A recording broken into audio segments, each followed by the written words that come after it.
Assalamu alaikum students, I hope you are fine. Let's start another lecture of combining elements to make compounds. मतलब elements कैसे combine होते हैं और compound कैसे बनता है. केमिकल रिएक्शन एक ऐसा रिएक्शन जिसमें डिफरेंट एलिमेंट्स कंबाइन होकर मॉलिक्यूल या कंपाउंड बनाते हैं. लाइक दैट दिस वन, जब हाइड्रोजन गैस और ऑक्सीजन गैस आपस में कंबाइन होगी और उस कंबाइनिंग के रिजल्ट में एक कंपाउंड बनेगा जिसको हम वाटर कहते हैं. This is the chemical reaction. ठीक है. कंपाउंड, कॉम्बिनेशन ऑफ 2 और मोर एलिमेंट्स. जब 2 या 2 से ज़्यादा एलिमेंट्स आपस में कंबाइन होते हैं तो वो कंपाउंड बनाते हैं. ठीक है. अगर हम टाइप्स ऑफ कंपाउंड देखें तो types of compound, there are 2 types of compound, ionic compound और कोवलेंट कंपाउंड.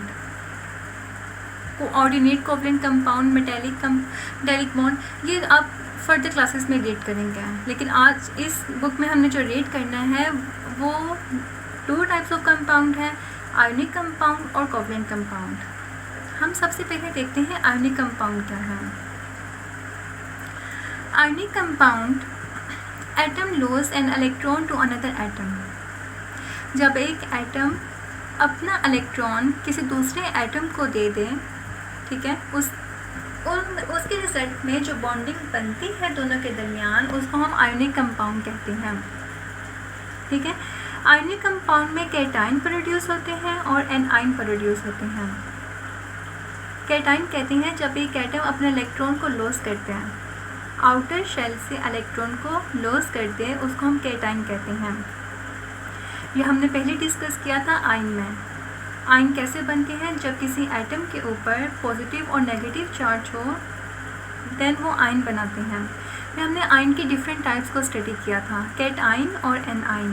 कैटाइन जब कोई एटम अपने इलेक्ट्रॉन को लॉस करते हैं तो उसके ऊपर पॉजिटिव चार्ज आ जाता है. ठीक है. इसकी एग्जांपल है सोडियम और मैग्नीशियम. सोडियम के साथ प्लस, इसका मतलब इसके साथ 1 है. 1 इट्स मीन डैट कि सिर्फ 1 इलेक्ट्रॉन को लॉस करता है, क्योंकि इसके आउटर शेल में सिर्फ 1 इलेक्ट्रॉन पाया जाता है और वो 1 इलेक्ट्रॉन लॉस कर देता है. मैग्नीशियम के साथ 2 लगाया हुआ है. ठीक है. तो 2 का मतलब क्या है कि अपने 2 इलेक्ट्रॉन को लॉस करता है, क्योंकि इसके आउटर शेल में 2 इलेक्ट्रॉन प्रेजेंट होते हैं. वो दोनों इलेक्ट्रॉन को किसी दूसरे एटम को दे देता है. On the other hand A9. A9 कहते हैं जब कोई एटम इलेक्ट्रॉन को गेन करे, हासिल करे, तो जब वो किसी से इलेक्ट्रॉन लेता है उसके ऊपर नेगेटिव चार्ज आता है. जैसे कि क्लोरीन और oxygen.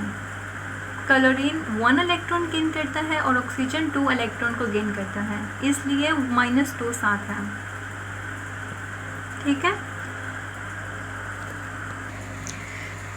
Start the reading from the book. Combining element to make compounds. Elements combine during chemical reactions to fill up the outer shell of their atoms. An atom is more stable when its outer shell is completely full. When 2 or more elements join, they form a compound.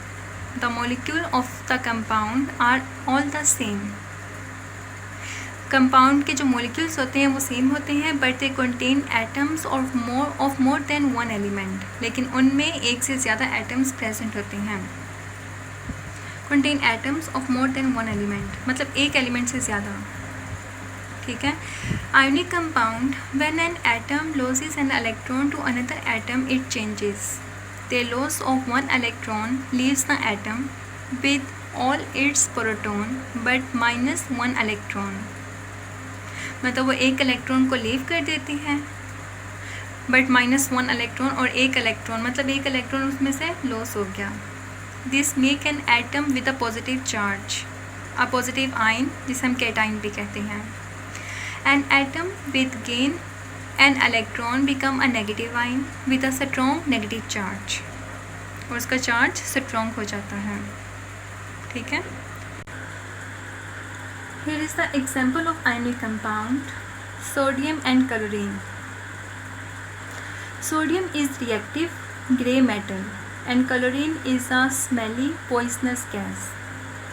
When they react, electrons are lost by sodium and gained by chlorine. Sodium क्या है? Reactive grey metal है। और chlorine क्या है? Smelly poisonous gas है। Sodium metal है और chlorine gas है। जब दोनों रिएक्ट करती हैं तो सोडियम अपने इलेक्ट्रॉन को लॉस्ट कर देता है और क्लोरीन उसी इलेक्ट्रॉन को गेन करता है। The ionic compound they form is white crystal of sodium chloride common salt.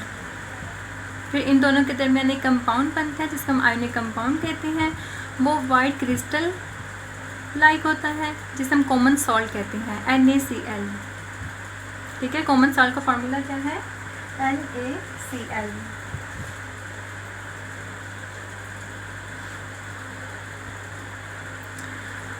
These ions are pulled close to each other by electrostatic attraction. This is called an ionic bond. इनके जो ions हैं आपस में close किए जाते हैं। एक electrostatic attraction होती है, पॉजिटिव नेगेटिव पॉजिटिव को अपनी तरफ अट्रैक्ट करता है और उन दोनों के दरमियान जो बॉन्ड बनता है हम उनको आयनिक बॉन्ड कहते हैं। ठीक है। Here is the diagram of ionic compound sodium. Sodium का एटॉमिक नंबर 11 है। ठीक है। एटॉमिक नंबर किसे कहते थे? द नंबर ऑफ प्रोटॉन जो कि न्यूक्लियस में प्रेजेंट होते हैं, हम उनको एटॉमिक नंबर कहते हैं। प्रोटॉन नंबर और एटॉमिक नंबर सेम होते हैं और प्रोटॉन नंबर इलेक्ट्रॉन नंबर भी सेम होते हैं। ठीक है। फॉर मतलब लाइक डैट प्रोटॉन को हम एटॉमिक नंबर कहते हैं और जितने प्रोटॉन न्यूक्लियस में प्रेजेंट होंगे उतने ही इलेक्ट्रॉन ऑर्बिट में प्रेजेंट होंगे। अगर यहाँ पे 11 प्रोटॉन है तो इसका मतलब है उसके ऑर्बिट में 11 इलेक्ट्रॉन प्रेजेंट होंगे। फर्स्ट शेल में 2 इलेक्ट्रॉन्स आएंगे, सेकंड शेल में 8 इलेक्ट्रॉन्स होंगे और थर्ड शेल में 1 इलेक्ट्रॉन प्रेजेंट होगा। अब इसका मतलब क्या है? ये स्टेबल है कि अनस्टेबल? दिस इज़ अनस्टेबल क्योंकि इसको 7 इलेक्ट्रॉन्स और चाहिए ताकि वो स्टेबल हो सके। तो ये क्या करेगा? एक इलेक्ट्रॉन को भी लॉस कर देगा। अब यहाँ पे देखें, अब उसने लास्ट शेल को ख़त्म कर दिया है क्योंकि एक इलेक्ट्रॉन था वो उसने किसी को दे दिया, लॉस कर दिया, तो इसका मतलब है वो शेल भी ख़त्म हो गया। अब इसका आउटर शेल कौन सा है?